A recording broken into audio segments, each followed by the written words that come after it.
Assalamualaikum warahmatullahi wabarakatuh, sahabat-sahabat Yahya di channel. Kali ini kita sudah bareng sama Ustadz Aan Ansori dari mana? Patrol. Dari Patrol. Siap. Dari Patrol. Nah, selayaknya seorang Ustadz ini tentunya sudah makan banyak Durung Pak, asam durung garam. kapan Pak? Kalau istilah itu Bos, Oh, kan istilah siap. artinya banyak pengalaman kan gitu dalam Oke. kehidupan, terus juga persoalan Betul. hidup orang lain kan gitu. Subhanallah. Ini itu bosannya. Iya betul. Nah, akhirnya nih bosannya ya. Boleh. Persoalan yang paling pelik yang pernah dikonsultasikan ke bosannya itu apa? Itu tentang apa Bos? Permasalahan hati. Permasalahan hati. Allah. Nah, gimana coba kasih tips buat kita para pemuda ini kan gitu, walaupun sudah banyak uban. Allah. Masih muda tapi ya. Uban itu kasih tips bagaimana tentang mengelola hati gitu, supaya ikhlas, sabar, ridho, tidak ria. Allah. Coba kasih motivasi dan tips gitu buat kita itu Bos. Oke, terima kasih. Saya ambil minum Mas ya. Boleh. Saya nggak ada minumnya nih ya. Tapi gak apa-apa. Saya ikhlas ridho. Karena memang jodohnya seperti itu ya. Jadi sebenarnya sih sangat mudah. Sebenarnya sangat mudah. Suaranya mungkin agak keras Mas. Saya tidak bisa keras Pak. Waduh, Iya. Kalau saya keras biasanya apa ya? Kalau iya, saya seperti ini biasanya seperti itu. Jadi kalau misalkan bertanya tentang masalah problematika kehidupan, semua yang datang sama saya kebanyakan dan ya intinya ke masalah hati,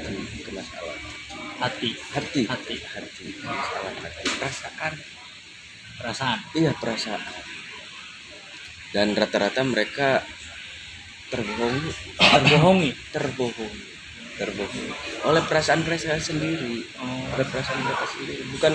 bukan oleh apa-apa, tapi oleh perasaan mereka sendiri. Mereka yang merasa kecewa, merasa sakit hati, merasa gagal dan lain sebagainya yang nggak enak itu ternyata adalah terbohongi oleh perasaan mereka sendiri. Ketika mereka ridho dengan takdir Allah, ketika mereka pasrah semuanya dengan Allah, semuanya pada dasarnya dimudahkan sama Allah. Jadi faktor kepasrahan itu. Nah, sekarang mumpung di bulan Rajab ini, iya, ada sebuah keterangan bahwa ketika kita sudah memasuki bulan Rajab itu adalah bulan untuk kita bersih hati, bersih perasaan, bersih pemikiran. Ketika hati kita sudah bersih di bulan Rajab, diharapkan nanti di bulan berikutnya, bulan apa berarti? Sabar, kita bisa menata. Rajab bebersih, Syaban menata, dan nanti Ramadan bisa benar-benar siap untuk menyongsong ridho Allah Subhanahu wa Ta'ala dengan beribadah total kepada Allah. Itu saja kuncinya. Sebenarnya tidak sulit. Mungkin dengan ini tadi kita bebersih hatinya itu misalkan dengan apa itu? Contohnya banyak berzikir mengingat Allah. Baca Apapun dikiranya, istighfar, contohnya tahlil, seperti tahmid gitu. baca istighfar, mohon ampun sama Allah. Karena hati kita ketika memang terkontaminasi, maksudnya tertutup oleh debu-debu dosa, oleh kotoran-kotoran kekhilafan, akhirnya kan kotor. Maka pembersihnya adalah istighfar, sholawat, dan ingat kepada Allah. Pasrahkan semuanya sama Allah. Maka yakin semuanya dimudahkan sama Allah. Tapi saya masih belum mengerti ini Ustaz. Tadi itu yang merasa terbohongi itu gimana itu maksudnya itu? Ada orang itu yang hatinya gelisah dan lain sebagainya. Betul. Tapi dia itu terbohongi itu Ustaz. Terbohongi oleh perasaan mereka sendiri. Sebenarnya perasaan mereka itu apa? Ya tadi kekhawatiran. Oh, Ya jelasnya kan harusnya contoh misalkan kayak kekasih Allah yang sudah mendapatkan rahmat dari Allah, la khaufun alaikum wa la hum yahzanun. Tidak ada kekhawatiran, tidak ada kesedihan dalam hatimu. Kenapa? Semuanya Allah. Ketika kita ridho dengan takdir Allah, semuanya akan terasa indah. Contoh kalau misalkan kayak Pak Korji kan sering bilang satu kisah, ada satu kisah. Satu kisah. Iya di rumahnya. iya situ. Silahkan. Sering-sering memberikan ke kita berbagi pengetahuan gitu, berbagi pengalaman, berbagi kisah, berbagi ilmu.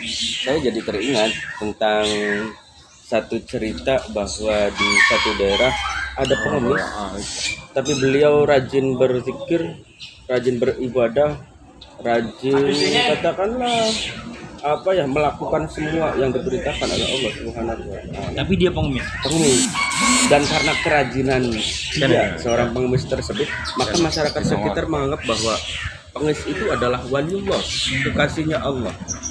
Kemudian ada seseorang yang memang katakanlah seperti Anda yang selalu penasaran dengan segala sesuatu. Gua banget. Itu datang kepada Kanjeng Syekh Abdul Qadir Al-Jilani, kemudian bertanya, benarkah bahwa pengemis tersebut adalah seperti yang dikatakan oleh masyarakat sekitar bahwa pengemis tersebut adalah wali Allah? Kata Kanjeng Syekh, bukan, dia bukan wali Allah. Kenapa seperti itu? Besok nanti saya akan tahu. Kata Kanjeng Syekh seperti itu. Malamnya diambillah kan, kalau mengemis sarannya pakai batok ya, batok itu tempurung kelapa. Iya, pakai batoknya diambil sama Kanjeng. Paginya karena batoknya itu hilang, akhirnya mencari kemana-mana sampai semua masyarakat yang lewat atau masyarakat yang ditemui itu ditanyakan, baru beli je batoknya kita. Oh, bukan disangka, bukan. Ditanyakan. Iya, ditanyakan. Maka malamnya yang kemarin selalu bertanya, selalu kurang puas dengan pertanyaan kabar, datanglah kepada Kanjeng.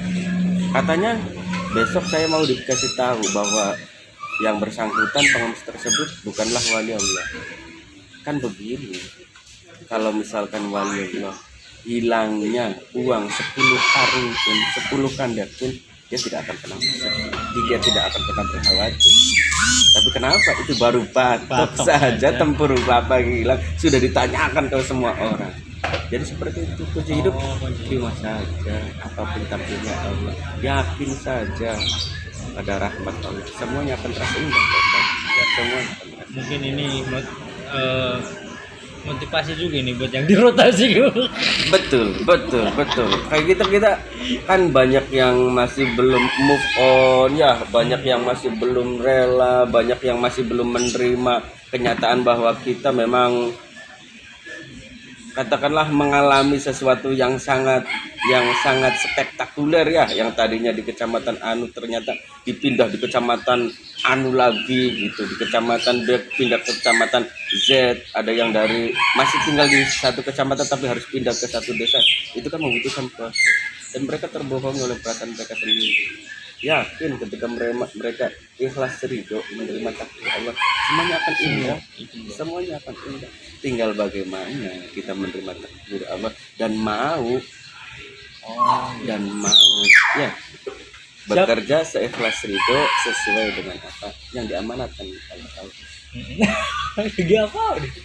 Oke, Kak Bisa, Ustaz, siap. terima kasih atas motivasinya. Ini masukan luar biasa, semangat luar biasa buat kita yang selalu galau, Amin. selalu penasaran. Amin. Ya, ini barangkali ada Pak Darmaji. Aji. Beliau juga punya kisah, tapi itu nanti untuk video kita selanjutnya. Betul. Yang agak relevan, saya punya satu cerita. Nanti. Subhanallah.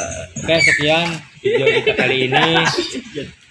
Tetap jaga kesehatan, tetap semangat, terima takdir Tuhan dengan ikhlas dan ridho.